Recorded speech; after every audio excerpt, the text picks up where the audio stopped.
Right now, while you're watching this, your brain is also thinking about something else. Maybe something embarrassing from 7 years ago. Maybe a conversation you should have handled differently. Maybe just noise. Random, uninvited, unstoppable noise. And here's the thing, you didn't choose those thoughts, they just appeared. So here's the question nobody actually asks. If you didn't choose your thoughts, who did? We have this assumption, so deeply buried we never question it, that we are in control of our own thinking. That when a thought appears, we put it there. That the mind is a tap. Turn it on, thoughts flow. Turn it off, silence. But that's not what thinking actually is. In 1890, psychologist William James described thinking as a stream, not a tap, a stream. It flows continuously. It changes direction on its own. It carries things you didn't put in it, and you cannot stop it from moving. You can observe the stream, you can notice what floats by, but you cannot make it stop. Try it right now. Stop thinking. Completely. For just 5 seconds. You couldn't do it. Because thinking doesn't happen by you, it happens to you. And this raises a question that philosophers have been arguing about for centuries. If your thoughts arrive without your permission, who is the thinker? Descartes said, "I think, therefore I am." His entire proof of existence rested on the act of thinking. But Descartes assumed he was doing the thinking. What if he wasn't? What if thinking was just happening, and there was simply an I there to notice it? Because when you pay close attention, there are actually two things happening inside your mind. There are the thoughts themselves, and then there is something that notices the thoughts, the thinker, and the observer. Most of us spend our entire lives identified as the thinker, believing every thought that appears, reacting to every emotion that surfaces, carried along by the stream. But the observer? The part of you that can watch your own thoughts like clouds passing? That part is always there, and most people never learn to use it. In the late 1990s, neuroscientist Marcus Reichel made a discovery that changed how we understand the brain. He was studying brain scans, and he noticed something strange. When people were given a task to focus on, certain brain regions activated. But when the task stopped, when people were just resting, a completely different network lit up. And it was more active than the task-focused brain. The brain was working harder at rest than it was during focused activity. He called it the default mode network. The DMN is the brain's background program, the one that never shuts off. It activates the moment you stop focusing on something external, and it immediately starts doing three things.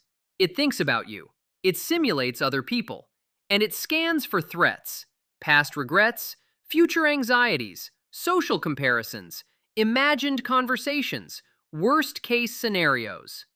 This is what your brain does the moment you put your phone down, the moment a meeting ends, the moment you try to fall asleep. The DMN turns on, and it starts talking. A Harvard study found that mind wandering, the DMN running in the background, accounts for 47% of our waking hours. Nearly half your life is spent not in the present moment, but inside this background program, replaying the past and simulating the future. And here's the part that should concern you. The DMN defaults to negative. Not because something is wrong with you, but because the brain that kept your ancestors alive was the one that never stopped scanning for what could go wrong. The brain that relaxed too easily got eaten. So evolution built a machine that never truly rests, that always returns to threat assessment the moment attention is released. That machine is running inside your skull right now. There's a principle in neuroscience called negativity bias, and it explains why one critical comment ruins a day full of compliments, why one embarrassing memory replays for years when thousands of good ones fade within days. The brain doesn't treat positive and negative experiences equally. Negative experiences get encoded deeper, processed longer, and retrieved faster. Because in evolutionary terms, a missed opportunity cost you a meal, but a missed threat cost you your life. So the brain learned to weight negative information more heavily than positive. And nowhere is this more visible than in social pain. Neuroscientist Naomi Eisenberger ran a study where participants were excluded from a simple online ball tossing game. The brain regions that activated during that social exclusion were identical to the regions that activate during physical pain. Your brain processes being left out of a group chat the same way it processes breaking a bone, which is why you cannot stop replaying that argument, that rejection, that embarrassing moment from 7 years ago. Your brain filed it under physical danger, and physical danger gets reviewed repeatedly to make sure you never face it again. And then there are intrusive thoughts, the random, disturbing, unwanted thoughts that appear without warning. Research shows that over 90% of people experience intrusive thoughts regularly, including violent, sexual, or deeply disturbing content. Not because they are disturbed, but because the brain generates all possible thoughts, including the ones you would never choose. And here is the cruelest part. The more you try not to think about something, the louder it gets. In 1987, psychologist Daniel Wegner ran an experiment. He told participants one simple thing: do not think about a white bear. For the next 5 minutes, whatever you do not think about a white bear. And for the next 5 minutes, the white bear was all they could think about. He called this ironic process theory. When you actively try to suppress a thought, your brain has to constantly monitor whether you're thinking about it. And that monitoring process keeps the thought active. The harder you push, the louder it gets. This is why telling an anxious person to just stop worrying doesn't work. This is why lying awake at 3 a.m. telling yourself to stop thinking makes it worse. The effort to stop thinking is itself a form of thinking. So what actually works? Not suppression, not distraction, not fighting the stream. Observation. This is what meditation actually teaches, and it is wildly misunderstood. Meditation is not about emptying your mind.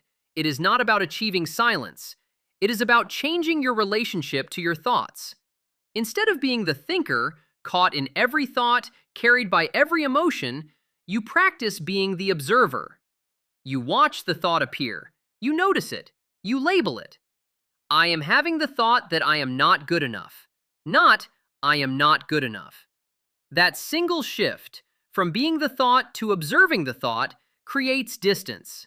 And distance creates the one thing the thinking mind cannot generate on its own: perspective. You will never stop thinking. That is not the goal. That was never the goal. The brain that kept humanity alive for 200,000 years was not a quiet brain. It was a relentless, scanning, simulating, never-resting brain. You inherited that brain. But here is what nobody told you. You are not your thoughts. Your thoughts are not facts. They are not commands. They are not you. They are weather. Sometimes the weather is calm. Sometimes it is a storm, and you cannot control the weather. But you are not the storm. You are the sky. The sky doesn't fight the storm. It doesn't try to push the clouds away. It simply holds everything and remains. Your thoughts will keep coming.